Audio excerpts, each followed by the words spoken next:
Hey guys, Brett Messmer with Technical Taekwondo. Today's video we're going to be following up with our counter drill video, and we're going to be doing a video on stepping off of the line and cutting angles and then counter striking. Following this video is going to be an offensive counter drill where we're actually moving into the attack to initiate their response. So stay tuned for that one. The first three defensive angles were a little bit more stationary. These were definitely getting off of the line and countering from there. So when that kick comes in, again, whatever, it doesn't matter what they're attacking with, I'm stepping off of the line. When I'm stepping off the line, if I'm moving to the right, I'm gonna move my right leg first. If I'm gonna move to the left, my left leg is first. Doesn't matter which foot I'm on. If I'm going left, whether it's my front leg or if I'm going to the right, it's always going to be that way. What I never want to do is if I'm going to the left, is move my right foot first. Now I have crossed my legs. So never step in a position where you're crossing your legs. So from here, we are going to just step with the right, kick with the left. What you decide to kick with is completely up to you.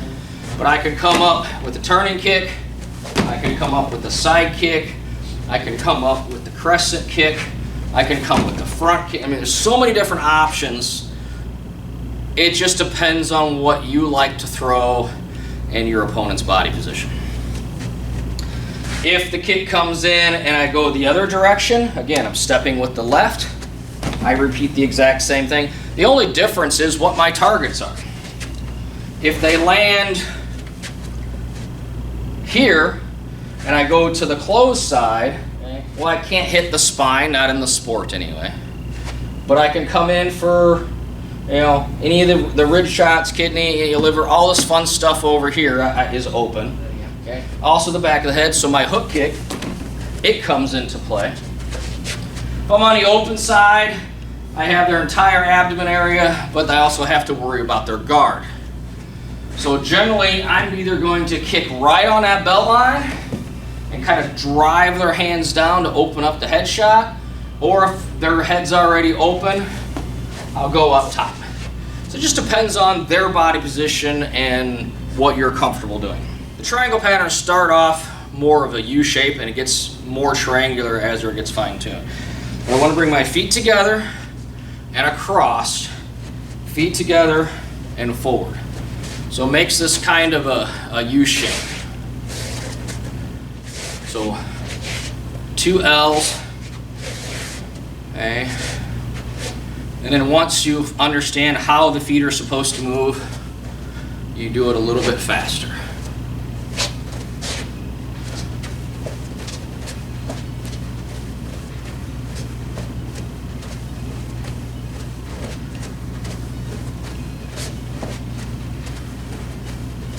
Okay. Against a attack coming in, okay, again, it's a subtle shift off of the line. No matter which direction I'm going, I'm just slightly getting off of the line on the attack. So 1, follow up. Okay, so it's just that 1, 2, land, come in. That's a little bit more difficult, but not terribly so. Where I'm doing the same footwork and then popping a lead leg. I may have to add a little bit of a hop on it to score. Again, all depends on the range of where I'm at. Okay, let's do the other foot. So 1, coming up. I actually like the cut kick or the side kick better than the angle kick off of that if it's lead leg. Honestly, the one that works the best is the rear leg. I find it just a little bit more fluid, a little bit easier to do. So a little bit more advanced on this, more intermediate, is stepping to the right to avoid the kick, slide feet together, and kicking the back or opposite ribs, however you want to say it. So 1, 2, 3, so I'm cutting that angle. To accelerate this, I make my initial step, and then it's almost a skip kick, where I'm turning as I skip. So I'm rotating around at the angle in order to score. So 1 to avoid, and then knee comes up, and around for the strike. Same thing on the other side's a little bit different though. I step here, okay? Now I actually need to rotate and turn farther. Right, again, I'm stepping left, I'd be passing their kick here, okay? And then coming up with that, instead of a skip motion, maybe more of a front jump turning kick motion, where I'm rotating around. It's a little bit more difficult because I have to rotate my body around a little bit tighter, but it's really modification of the same technique. An advanced part of that version is almost pure Sangmakwan, where it's jumping, where when the kick comes in, I'm doing all what I just did in the air.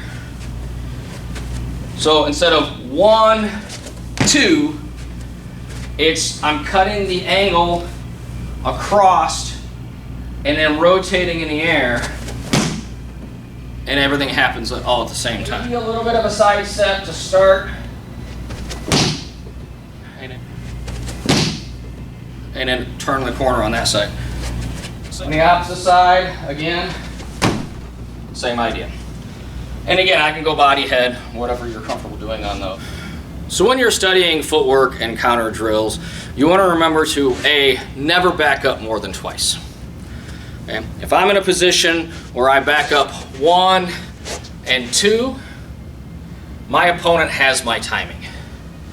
He knows how fast I'm moving. He's able to predict the speed and the rhythm which I am moving, and he's going to hit me if I step back a straight back line a third time. Or the possibility is that on my third step, I step out of the ring, in which case he gets a point anyway. So make a habit to cut the angle on the second try or the latest on the third. So 1, 2, cut. And I can't cut a back 45. That's too easy for them to follow. I need to cut a 90-degree straight to the side or a harsher angle cutting inwards at a 30-45 degree angle. The purpose of these defensive angles is to make your opponent stop and turn and readjust. While they're stopping and turning, this gives you that extra half or quarter beat of time, A, to get out of the way so you don't get hit, but B, it opens up an opportunity for you to counter-strike.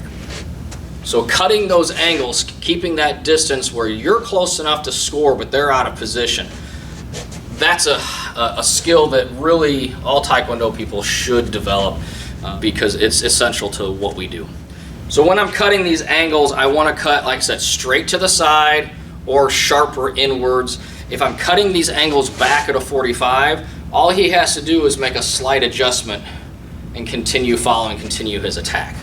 So really backing up at a 45 is better than a straight line unless I'm going to continue cutting more angles and leading them down a path. This doesn't make sense. But when we're talking about cutting these shallow angles intentionally, now I'm talking about leading them down a path. So they come up with their attack. I back up straight. The second one, maybe I cut a shallow 45. The next angle I'm going to cut is hard opposite direction. Okay? So what this does is they attack. 1. I make a slight turn. Boom, they follow. Now I'm cutting across the opposite direction as they initiate their third attack. So now I'm in this position over here and they're going in that direction.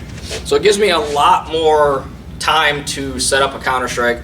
So hey guys, thank you guys for watching. I hope that helped you guys out a little bit. Again, just like I said before, practicing by yourself is only going to take you so far. To really work and develop these countering drills, you need to work on developing your reaction time. And this is only going to happen if you have someone actually throwing kicks at you. In fact, the faster and stronger the kicks that are coming at you, the better you are going to be.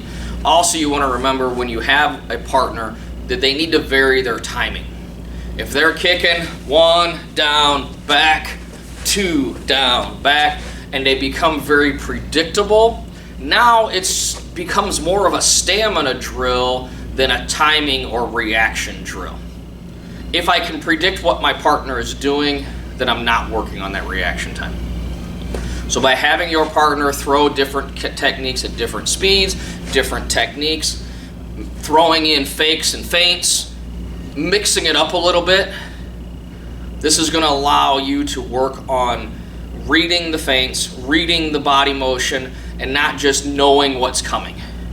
So you actually have to work on the skill of reading your opponent and seeing what they're actually doing versus just blindly doing the drill, which isn't as beneficial. Hope that helped you guys. We got one more video on counter strikes that we're going to be talking about offensive counters. So stay tuned for that one. And until next time, God bless and keep on kicking.